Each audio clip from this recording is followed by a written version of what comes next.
again, everybody. Welcome to the classic Lizard Canary channel. It's been a little while since I did an episode. Been pretty busy from a kind of work perspective. Those that know me will know that the company I work for has been taken over. Thankfully my role is secure, but obviously it's been pretty active as a result of the changes and so on and so forth. So that's kind of, whilst I've still been able to do obviously what I need to do in the bird room, obviously, in my spare time, work commitments have kind of been pretty active and will continue to be so, which is a good thing, clearly. Quick update from a breeding perspective. As I think you all know from the previous episode, started pretty early, managed to get 12 away that are in the top cages, ready for those early shows. I think we've got another 9 about to leave the parents. My aim was to probably breed about 20. I've had a number of requests for birds, so I'm probably going to take it a little bit further, maybe end up at 20, 25 potentially. The Norwich, I had a bit of mixed results with those. I thought I'd give the hen the opportunity to feed from the first round. Unfortunately she didn't, so that didn't kind of work out. I do have one Norwich youngster currently being fed by a Lizard Canary from the second round for the Norwich, and I've got the Norwich down again because they do kind of turn around quite quickly once you've moved the eggs, so that's good. Let's see what kind of happens there. Goldfinches haven't really started yet. She built up quite some time ago, but she's definitely kind of bobbing and weaving now. They definitely seem to be in condition, so I don't think it'll be long before the goldfinches kind of kick in. But like I said, from the Lizard Canary perspective, which is my main aim, obviously, things have gone too bad. Although, there is one thing I kind of highlighted, I think, on the last video, and that's the fact that I did run into a bit of a challenge. So the 5 pairs that went down early, all really fit. Out of all of the eggs, I think there were only 2 clear eggs. So from a fertility point of view, getting them into condition, that worked out brilliantly. But I had more than what I would call an average level of dead in shell.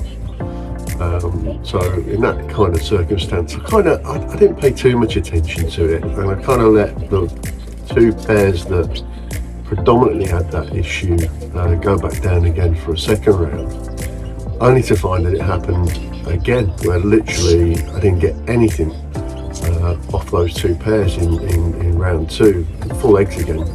But again, dead in shell was the issue.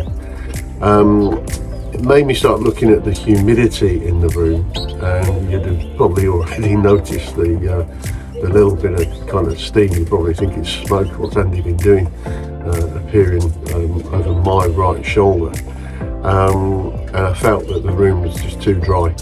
I know you can also go the other way, and you can go too damp, so you've got to be really, really careful. So I installed a little device to measure the humidity and the temperature. I've got it on an app on my phone, so I can actually monitor it. It's Bluetooth, so it connects to my phone. I have to kind of see what's going on. I've got it down at a level where the cages are, where the nests are. So rather than having it really high up on the cages, I'm breeding kind of mid-tier with these blocks of cages. So I've got it kind of in that area to see exactly what's happening in the areas where the birds are actually paired and where the nests actually are. So I introduced the humidifier. You'll probably notice over the back I've added a bit more ventilation. I took out the glass panel that was at the top and put some vents in there, and then success. My ratio of dead in shell since doing that has significantly dropped. So the level of young, coming through now is a little bit better. So I think that was definitely the issue. As you know, I've got a relatively small bird room. I'm limited in terms of space. I've kind of been trying to encourage people that if you're starting off, you don't really need a great deal of room, and I still don't think you do. But there are adaptations I've had to kind of make to kind of compensate for the fact that it is, a relatively small room, So, and the humidity aspect, I think, was a big impact for me. I saw it towards the end of last year's breeding season and kind of put it down to temperature. Never paid a lot of attention to it. And when I kind of saw it again this year, in round one, with 2 pairs, it did start to make me think. And then when round 2 kind of did what it did, then clearly that was time to kind of do something about it and make a change. So that's what we did. What I can tell you is that the youngsters from the first round have now got colour food going into them. They've also got a bit of some kind of groats that I tend to give them as well to help beef them up a little bit. They're coming along nicely. I'm quite happy. They're relatively steady as well in these cages. As you know, these are the new Dave Rand's cages. Dave produced for me at Cage Fronts that I acquired from Animalis in Belgium. The Cage Fronts themselves are relatively small, but they've got all the features that I need. Because of the size of them, it gives me the opportunity where I can open up into treble breeders to give plenty of room from the breeding perspective. And then when it comes down to the show training and steadiness, the birds are singled off. It gives me the ability to have up to 36 singled off cages for the birds. So I'll probably only ever use the bottom row for the adults after the breeding season, and then the rest will be kind of dispersed with youngsters for show preparation and so on. So, but again, as you can see, really, really pleased with them. And like I said before, I've got them 6 across and 6 up, so 36 in total. So really, really happy with what's kind of going on there. You'll notice what I'll do in the background. I'm going to intersperse some of this with some video footage of the walks. Now, when I showed the previous episode of where I collect some of my wild food, mainly for the British finches, for the goldfinches, a lot of people really seem to like that episode. I don't know if it was just our wire-haired fox terrier that people were more attracted to rather than what I was doing. But it showed a really picturesque area where I tend to wander and pick up dandelion heads and teasel heads and ground sorrel and chickweed and so on, because I know it's not been treated negatively. It's nice and clean, so obviously you still wash it and so on, but that's where I've been collecting it. And then you're going to see some footage. It's probably going on in the background now, as I'm kind of talking, where everything literally just came to life all of a sudden. You see the blossom on the trees and everything, and it was just fantastic.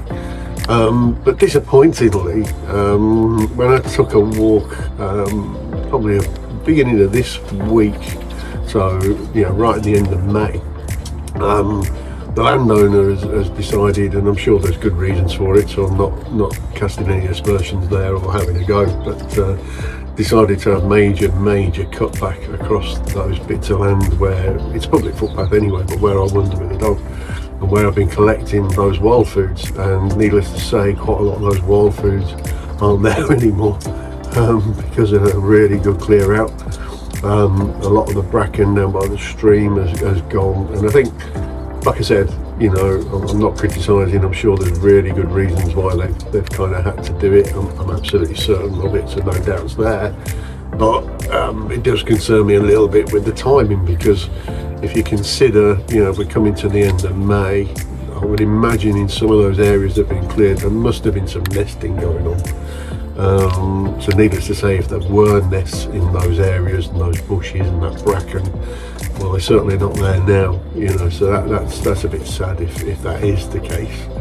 and I have noticed a significant drop in, kind of the bird life as I've been wandering around there. But equally, not a lot of that teasel around. A little bit of the dandelion still there, I guess, but a lot of the other stuff that I was kind of collecting kind of disappeared. So don't get me wrong, nature's a wonderful thing. It recovers quickly, and I'm sure when as my walks continue over there, and again I like it because it allows me to collect stuff from nature for the birds, but equally you get to observe what the wild birds are doing as well, because it kind of, it's kind of the whole hobby for me, really, not just the keeping of birds, but I like to see birds in their natural habitat and how they behave, because that also helps me understand a little bit more what I'm doing here, and it's always been part of my enjoyment. So yeah, disappointing to see. Sure, there's a good reason for it. Like I said, nature does tend to recover relatively quickly, so I'm sure when I film next year, when I'm on those walks collecting stuff again, it'll be a different situation over there, as long as nobody built houses on it, of course. But yeah, so a bit of that in the background. There'll be more to come on future episodes. I do intend to do an episode closer to the show season, on a little bit of the show prep that I do, which is mainly training, because you want to limit the handling of the lizard canary because of the markings, clearly. And prior to Stafford, because obviously you've got the bird sale, I want to really emphasise a little bit about pedigree. So if you're focused on breeding and exhibiting what we term as the classic lizard canary, so that's a lizard canary devoid of any other bloodline, let's say, then there are things to potentially avoid, and equally if you're running with another colour, for example the blue, which is well established, and I've got good friends that keep the blue lizard. I don't personally, but I know people that do. You still need some good classic bred lizard canaries to breed the better blues. But equally, those blue pairings will also produce what look like natural looking lizards, visibly. And if you put them into classic bred lines then, and continue to do that, I have seen deterioration in some studs, particularly novice studs, people that are really close to me. Now, I'm not saying there's anything against people doing what they do. Everyone's got a choice, but I want to explain some of the pitfalls, but also the benefits of using classic bred birds within the other studs, obviously. But if you really want to be serious about classic bred lizard canaries, that needs to be probably something you focus on. But equally, if you're going to be doing something different, you still need a classic bred line to pull from to get the best out of it as well. So I've probably gone on a little bit longer than I wanted to. This isn't blue bashing, by the way, as everybody knows me well enough. All I'm really trying to do is I want to make sure that if it's classics that you want to focus on, then just be careful what you buy and ask the right questions. And bird sales can be challenging because no disrespect to dealers and stall holders, sometimes unless they are actual breeders, they probably don't know the background of the bird, so you need to be a little bit cautious. But I'll explain more about that in a bit more detail in an episode closer to the Stafford event and the various bird sale events coming up later in the year. But again, please, all my blue friends out there, it's not a criticism of any of you, it's not a criticism of the breed either. Just want to emphasise to the newcomers in the hobby, just be aware of what you're purchasing depending on what it is you want to do. It's as simple as that. So that's all my message is, really. We're here to help, and I'll explain a little bit more about that in a future episode.